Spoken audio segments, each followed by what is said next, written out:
Hər kəsə dostlar, Fairfire hesabı satırıq. Bu sayta qoşula bilərsiniz. Hesab satıram. Abone olanlara hesab verirəm. Hesabın içi belədir. Lobby'də də göstərəcəm. Dostlar, kanala like atıp abone olmayı unutmayın. Telefon çox kasır. İndi baxın, lobby göstərirəm sizə.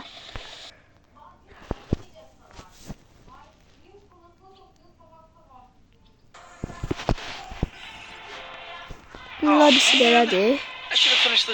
Hesab 100 səviyyədir, hesab satılır.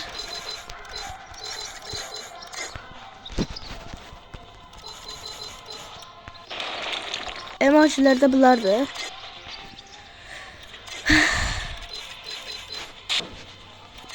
Dostlar, abone olun.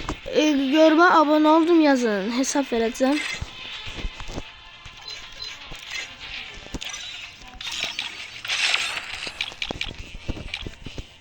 Her şey var.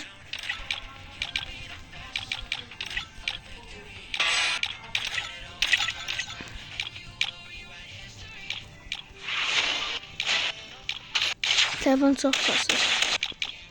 Hesabı özüm kasmışam.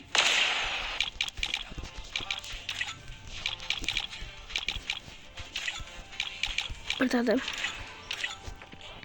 Güzel. Ronaldo'dur. Ulan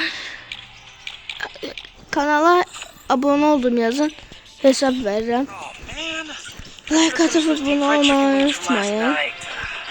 Hesap veririz, hesap alırız. İstediğiniz kadar her şeyi yapabilirsiniz. Sağ olun, özünüze yaxşı baxın.